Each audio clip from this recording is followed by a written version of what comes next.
Hello दोस्तों, 3 अक्टूबर 2023 को physics में 3 साइंटिस्ट वेरे अगोस्टिनो, फेरेक ग्रोच और एनी हेलर को नोबेल प्राइज मिला। नोबेल प्राइज मूल रूप से इन्हें ऑटोसेकंड पल्स जनरेट करने के लिए दिया गया।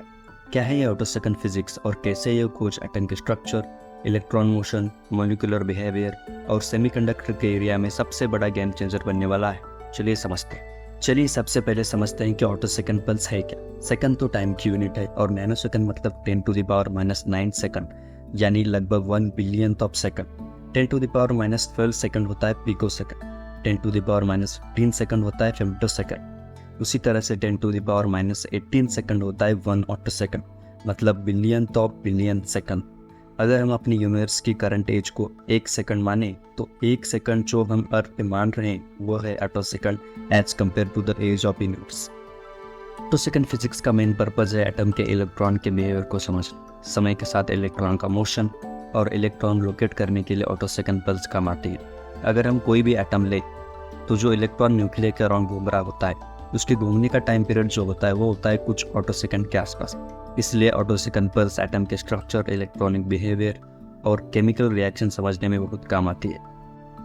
जो नोबेल प्राइज इन 3 साइंटिस्टों को मिला वह यह ऑटो सेकंड पल्स जनरेट करने के तरीके के लिए मिला। चलिए समझते हैं कि ऑटो सेकंड पल्स जनरेट कैसे करते हैं। ऑटो सेकंड पल्स जनरेट करने के लिए एक तरीका है हाई हार्मोनिक ऑसिलेटर।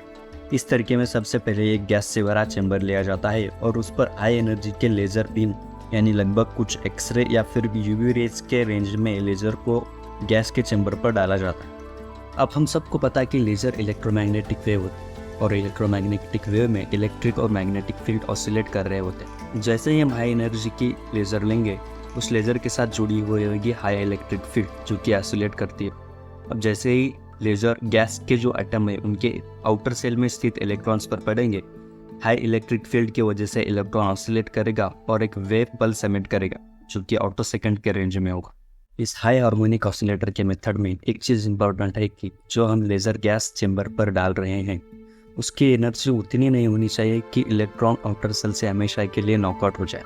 जो भी ऑटो सेकंड पल्सेस इस मेथड से जनरेट होंगी वे कंटिन्यूस फॉर्म में होंगी, मगर साइंटिस्टों को कुछ ऐसा चाहिए था कि एक समय एक इलेक्ट्रॉन सिर्फ एक ही ऑटो सेकंड पल्स जनरेट करे। उसके लिए उन्होंने कुछ इस तरह के वेव पल्सेस यूज किए जिसमें डिफरेंट पोलराइजेशन।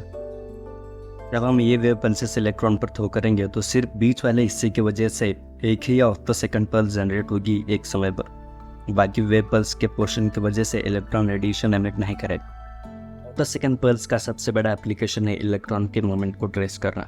जैसे अगर हम ऑटो सेकंड पल्स एटम के इलेक्ट्रॉन पर डालें तो वो ऑसिलेट करेगा और हम ऑसिलेट करते हुए इलेक्ट्रॉन पर जब दूसरी ऑटो सेकंड पल्स डालेंगे तो हमें एक इलेक्ट्रॉन की लोकेशन मिलेगी और तीसरी से अलग लोकेशन मिलेगा, और हम ऐसे ही ट्रेस करें तो हमें इलेक्ट्रॉन कैसे ऑसिलेट करता है उसके एक रफ पिक्चर मिलेगी। जैसे यहाँ हाइड्रोजन एटम में इलेक्ट्रॉन का बिहेवियर ऑटो सेकंड पल्स से जनरेट किया है।